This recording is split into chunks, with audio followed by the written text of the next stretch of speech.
So, you've done the hard work. You've saved up. You're ready to finally get that big, beautiful luxury family SUV you've had your eye on. You're about to spend $80,000, maybe even $100,000. But just hang on a second. Before you walk into that BMW or Mercedes dealership, you need to see what's coming. This is the JAECOO J7, and it's a new contender with a massive promise to deliver 90% of that premium luxury experience for maybe half the price. The big question is that even possible? This is the dark horse of the midsize SUV world. It's a family vehicle that's designed to look and feel way more expensive than it is, and it's here to make you question everything you thought you knew about brand loyalty. So today, we're putting that promise to the test. We'll look at the design, the performance, that absolutely packed interior, and the practicality to see if this challenger can actually land a punch. And I'll give you my honest take on whether it's a genius move or just too good to be true. The whole idea behind the JAECOO J7 is delivering high-end value. We're not talking cheap and cheerful. We're talking about a genuinely premium, feature-packed experience without that heart-stopping price tag. The promise is the road presence of a much more expensive SUV, a cabin that feels like it was lifted from a German showroom, and a list of features that'll have you checking the brochure twice. As JAECOO's flagship model, the J7 is a clear signal that the brand is pushing into upscale territory, aiming to tempt buyers away from the established luxury players. If you enjoy honest reviews of cars that punch way above their weight, go ahead and hit that like and subscribe button. When you first walk up to the J7, the design immediately grabs your attention. It pulls off this cool trick of looking both rugged and sophisticated at the same time. It's confident without being loud about it. This is a proper midsize SUV, and its upright, premium stance gives it some serious road presence. The front is all about that huge vertical waterfall grille and a full LED lighting setup that gives it this aggressive, focused stare. Thankfully, it manages to look bold without tipping over into caricature, which is a nice change of pace. So, how big is it?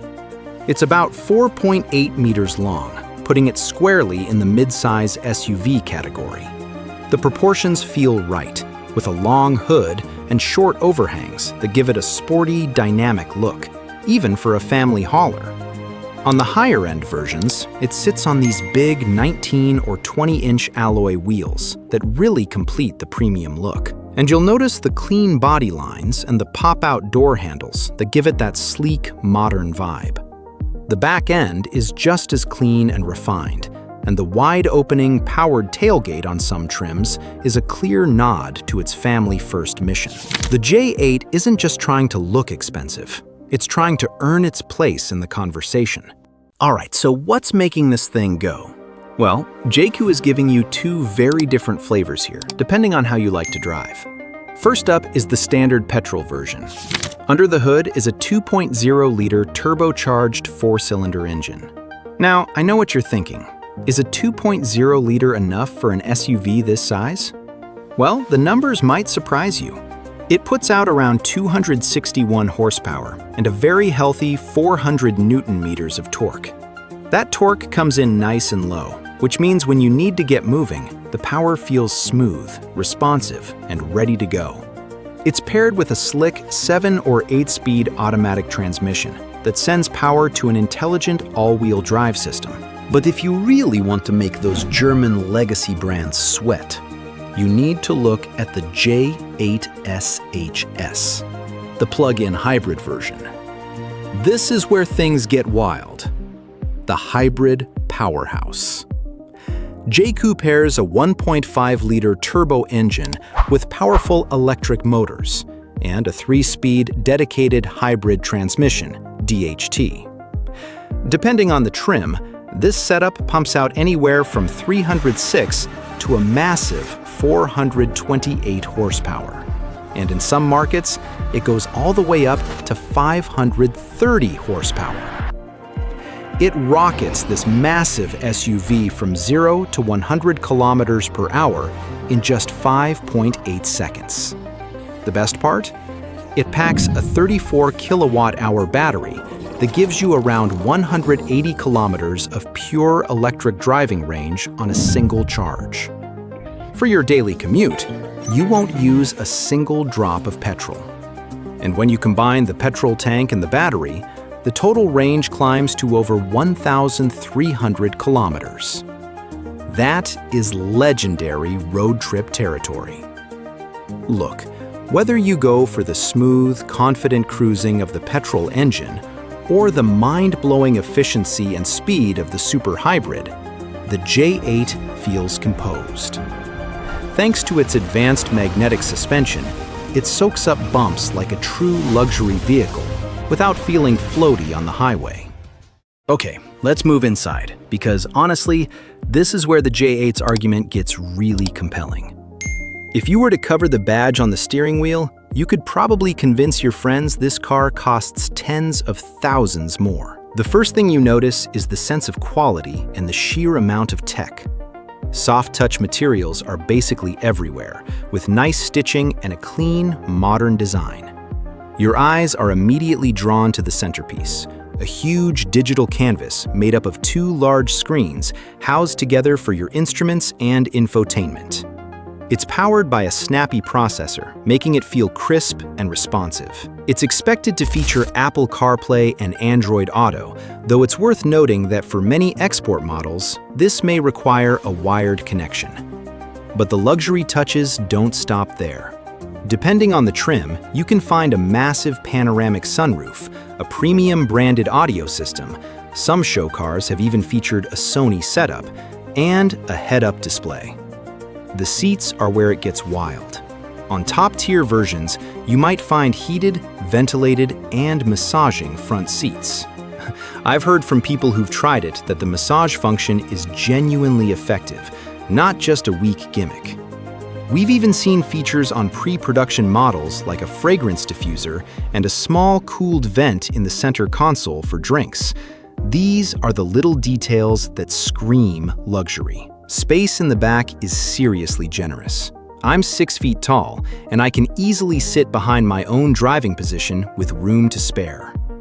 Rear passengers can get their own climate controls and charging ports, making it great for long hauls.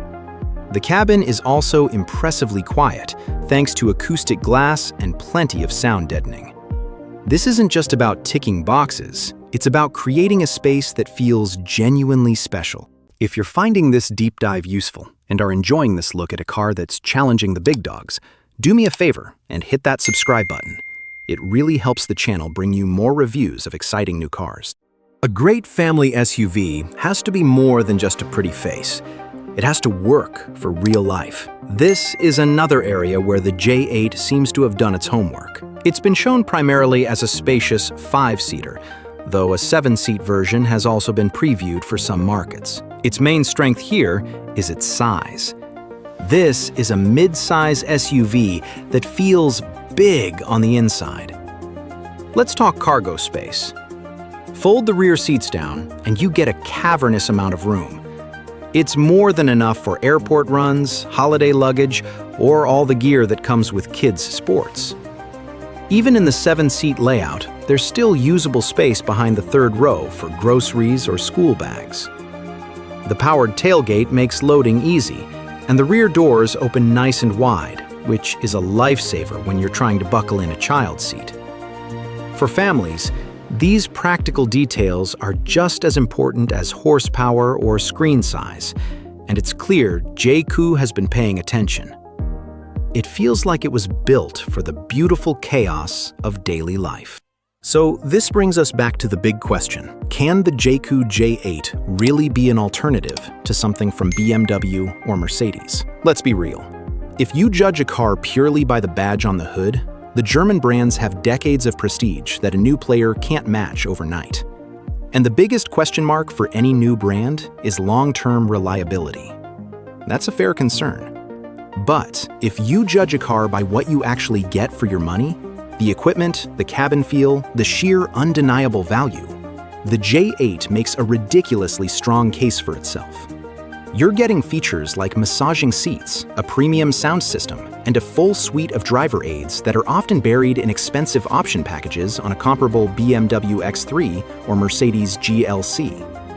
The idea here is to offer the feel of a fully loaded premium SUV for the price of a mid-spec mainstream one. Think of it this way. The J8 is for the buyer who is willing to choose logic over legacy. It's for the person who'd rather save what could be tens of thousands of dollars than pay for a fancy badge.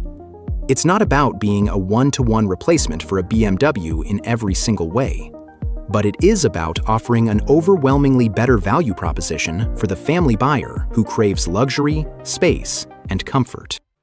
So, what's the final verdict on the JAECOO J8? After digging into it, I really get what they're trying to do. This is one of those vehicles that has the potential to seriously shake things up. No, it's not perfect. The driver assistance features can sometimes feel a bit overeager. And as I said, long-term brand support and reliability are still big unknowns. But the list of positives is just massive. It's a great-looking SUV. The interior is a genuine triumph of quality and tech for the price. It's hugely practical, and it seems to drive with a comfort and composure that you wouldn't expect at its price point. For the savvy family buyer who wants all the premium toys without the premium price tag, the J8 is an incredibly compelling package. If you're in the market for a family SUV and your budget is hovering around a high-spec mainstream model or a base model German, you owe it to yourself to keep this on your radar. It might just be the smartest high-value alternative to arrive in a long time. So, what do you think? Would you take a chance on the JAECOO J8 and its incredible feature list? Or would you stick with the proven prestige of a more established brand? Let me know what you'd do in the comments below. Thanks for watching.